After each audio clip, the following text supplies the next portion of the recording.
Hello students, very good evening. My name is CA Vipin Shakya.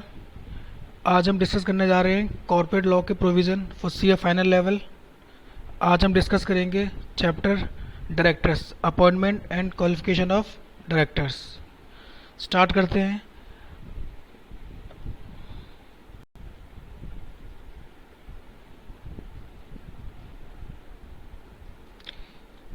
ये हमारी revisionary video है. इसकी स्पीड थोड़ी सी फास्ट होगी कंपेयर टू नॉर्मल लेक्चर, और हम इस क्लास में केवल इम्पोर्टेंट टॉपिक्स जहाँ से इंस्टीट्यूट क्वेश्चन पिक कर सकता है हम केवल वही डिस्कस करेंगे, और जहाँ पर टाइम डिवोट करना होगा वहाँ पर टाइम भी डिवोट करेंगे. सिर्फ प्लेन रीडिंग सेक्शंस की नहीं करेंगे. तो आइए स्टार्ट करते हैं. अब हमें ये देखना है कि एक कंपनी के अंदर कम से कम यानी मिनिमम कितने नंबर ऑफ डायरेक्टर्स होने चाहिए और मैक्सिमम कितने हो सकते हैं. तो बात करते हैं पब्लिक कंपनी की. तो पब्लिक कंपनी में मिनिमम 3 डायरेक्टर्स होने चाहिए, और प्राइवेट कंपनी के लिए 2 डायरेक्टर्स, और 1 पर्सन कंपनी के लिए 1 डायरेक्टर से काम चल जाएगा. वही अगर हम बात करें कि मैक्सिमम नंबर ऑफ डायरेक्टर्स, तो मैक्सिमम नंबर ऑफ डायरेक्टर्स कितने होते हैं किसी भी तरह की कंपनी? 15 डायरेक्टर्स. एक बार फिर से कम कितने, मिनिमम कितने? पब्लिक कंपनी में 3, प्राइवेट में 2, और 1 पर्सन कंपनी में 1 डायरेक्टर. लेकिन कंपनी किसी भी प्रकार की हो, maximum number of directors same रहते हैं, दैट इज़ 15 डायरेक्टर्स. इसके बाद कुछ एक्सेप्शंस हैं. अगर कोई कंपनी चाहती है कि हमारे 15 से ज़्यादा डायरेक्टर हों, तो उसके लिए लॉ में एक प्रोविज़न है, एक स्पेशल रिजोल्यूशन पास करना पड़ेगा, और वो 15 डायरेक्टर से ज़्यादा डायरेक्टर रख सकती हैं.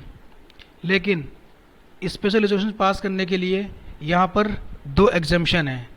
एक गवर्नमेंट कंपनी को स्पेशल रिजोल्यूशन पास नहीं करना पड़ता, और एक सेक्शन 8 कंपनी को भी स्पेशल रिजोल्यूशन पास नहीं करना पड़ता. लेकिन इसकी भी एक कंडीशन है कि गवर्नमेंट कंपनी जो है अपने एनुअल फाइनेंशियल स्टेटमेंट और एनुअल रिटर्न फाइल करने में डिफ़ॉल्ट नहीं करना चाहिए, और इसने डिफ़ॉल्ट किया है तो ये एग्जेम्पशन से बाहर हो जाएगा. यानी इस कंपनी को भी स्पेशल रिजोल्यूशन पास करना पड़ेगा. तो फ्रेंड्स, समझ में आ रहा है? आगे अगर हम बात करें, सेक्शन 149 में ही क्लॉज सी कहता है कि वुमेन डायरेक्टर. क्या मतलब है वुमेन डायरेक्टर? जो हमारा पुराना कंपनीज एक्ट 1956 था उसके अंदर ऐसा कोई प्रोविज़न नहीं था, लेकिन कंपनीज एक्ट 2013 के अंदर एक प्रोविज़न यह डाला गया है कि कुछ स्पेसिफाइड कंपनीज के लिए एक वुमेन डायरेक्टर का होना ज़रूरी है. वो कंपनी कौन कौन सी हैं? लिस्टेड कंपनी और every other public company having paid up share capital of 100 crore rupees or more and turnover of 300 crore rupees or more. यानी अगर किसी भी कोई लिस्टेड कंपनी है तो वुमेन डायरेक्टर चाहिए. अगर कोई पब्लिक कंपनी है और उसकी शेयर कैपिटल 100 करोड़ या उससे ज़्यादा है, या उसका टर्नओवर 300 करोड़ या उससे ज़्यादा है, और ये पेड अप शेयर कैपिटल और टर्नओवर कब का देखना है?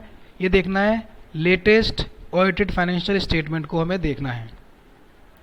और अगर कोई नई कंपनी है तो उसके लिए 6 महीने के अंदर ये प्रोविज़न कंप्लाई करना पड़ेगा. उसके बाद बात करते हैं, अगर वुमेन डायरेक्टर की वैकेंसी हो जाती है, यानी वुमेन डायरेक्टर किसी भी रीज़न से छोड़कर चली जाती है या वैकेंसी होती है, तो उसको फुलफ़िल करने के लिए नेक्स्ट बोर्ड मीटिंग या 3 month whichever is later. ये क्वेश्चन इंपॉर्टेंट है. ये टॉपिक यहाँ से एग्जाम में क्वेश्चन आ चुका है कई बार. पहला, एप्लीकेबिलिटी ऑफ वुमेन डायरेक्टर. दूसरा, vacancy, intermittent vacancy of women director. तो बड़े ध्यान से करना. इसका एग्जाम्पल भी दिया हुआ है. देखिए, Sheetal was occupying the office of women director in a company but due to her sudden death.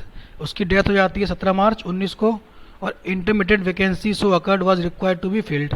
यानी वो वैकेंसी फुलफिल करनी है, लेकिन कब फुलफिल करनी है? अभी हमने क्या पढ़ा था? नेक्स्ट बोर्ड मीटिंग या 3 month whichever is later, जो भी बाद में होगा. तो उसके बाद इमीडिएटली बोर्ड मीटिंग कब हुई? 25 जून को हुई. The vacancy of the women director must be filled up by 25 June, because 3 month हमारे कब कंप्लीट हो रहे हैं? 17 अप्रैल, 17 मई, 17 जून को 3 मंथ कंप्लीट हो रहे हैं हमारे. और हमारी बोर्ड मीटिंग कब हो रही है 25 जून को, तो 17 जून और फिर 25 जून विच एवर इज लेटर। तो बाद में हमारा क्या आ रहा है, बाद में हमारा आ रहा है 25 जून।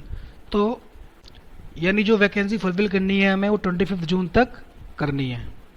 जी है रेजिडेंट डायरेक्टर, यानी अब हर कंपनी को एटलीस्ट एक ऐसा डायरेक्टर रखना चाहिए जो कि रेजिडेंट हो। और रेजिडेंट का मतलब क्या होता है, वही हम इनकम टैक्स में जो पढ़ते हुए आते हैं कि कम से कम एक साल में उसका 182 डेज उसको इंडिया में होना चाहिए। लेकिन अगर कोई नई कंपनी बनी है और वो पूरे साल भर ऑपरेशन में नहीं है तो वहाँ पर हम प्रोपोर्शनली नंबर हम ले लेंगे। इंडिपेंडेंट डायरेक्टर, ये मोस्ट इंपॉर्टेंट टॉपिक है, इसको हम बाद में डिटेल में डिस्कस करेंगे क्योंकि इसके ऊपर भी क्वेश्चंस एग्जाम में आते हैं। इंटरेस्टेड डायरेक्टर्स, इंटरेस्टेड डायरेक्टर्स का मतलब होता है कि अगर कोई बोर्ड मीटिंग हो रही है उसमें कोई पॉइंट डिस्कस करना है, कोई रेजोल्यूशन पास करना है, तो उसमें किसी भी डायरेक्टर का कोई भी इंटरेस्ट है तो वो डायरेक्टर बन जाता है इंटरेस्टेड डायरेक्टर। और उस मीटिंग में वो डायरेक्टर को अपना डायरेक्टर उस मीटिंग में पार्टिसिपेट नहीं करेगा, उसका वोट काउंट नहीं किया जाएगा और उसको डिस्क्लोज करना होता है। ये इंटरेस्टेड डायरेक्टर का प्रोविजन भी हम आगे जाकर पढ़ेंगे। Executive and non executive directors, executive directors का मतलब होता है ऐसे डायरेक्टर जो कंपनी के डे टू डे ऑपरेशन में इंगेज रहते हैं, यानी जो कंपनी जिनकी वजह से कंपनी चलती है। जैसे हमारा होल टाइम डायरेक्टर है, मैनेजिंग डायरेक्टर है, ये हमारे एग्जीक्यूटिव डायरेक्टर्स होते हैं क्योंकि इनके बिना कंपनी चल नहीं सकती, ये कंपनी के डेली ऑपरेशंस में इन्वॉल्व रहते हैं। उसी तरह बात की जाए नॉन एग्जीक्यूटिव डायरेक्टर्स की, तो non executive directors board meeting के थ्रू डिस्कशन लेते हैं, यानी ये कंपनी में डायरेक्ट इन्वॉल्व नहीं होते, जैसे इंडिपेंडेंट डायरेक्टर। तो यहाँ पर हमारा सेक्शन 149 खत्म होता है। तो फ्रेंड्स प्लीज़ बताइएगा कैसी वीडियो लगी, और यहाँ से जो इम्पोर्टेंट क्वेश्चंस हैं वो हमारा एक वुमेन डायरेक्टर से आ सकता है, दूसरा मिनिमम नंबर ऑफ डायरेक्टर और मैक्सिमम। यहाँ पर क्वेश्चन कैसा पूछेगा, यहाँ पर पहले एक केस स्टडी दे देगा, उसमें 3-4 कंपनियाँ होंगी, एक पब्लिक कंपनी होगी, एक प्राइवेट कंपनी होगी, एक सेक्शन 8 कंपनी होगी और एक गवर्नमेंट कंपनी होगी। और वहाँ पर बोलेगा कि ये सारी कंपनी अपने डायरेक्टर्स को बढ़ा के 20 या 25 करना चाहती हैं। उसके बाद फिर आपको एक एक करके डिसीजन लेना पड़ेगा कि प्राइवेट कंपनी है, पब्लिक कंपनी है, इसको एसआर पास करना पड़ेगा, लेकिन गवर्नमेंट कंपनी और सेक्शन 8 कंपनी है उसको एसआर पास नहीं करना पड़ेगा। लेकिन उसे एसआर पास कब पास करना पड़ जाएगा, जब उसने एनुअल फाइनेंशियल स्टेटमेंट फाइल करने में या एनुअल रिटर्न फाइल करने में डिफ़ॉल्ट किया हो। आज की वीडियो, प्लीज़ अगर आपको वीडियो पसंद आई हो तो इसको लाइक कीजिए, कमेंट कीजिए, शेयर कीजिए और प्लीज़ सब्सक्राइब करना ना भूलिए। आपको और भी वीडियोस मैं डाल के दूंगा और आपका रिवीजन बहुत अच्छा हो जाएगा और इम्पोर्टेंट क्वेश्चन जहाँ से इम्पोर्टेंट क्वेश्चंस आते हैं वो भी हम डिस्कस करेंगे। Thank you so much.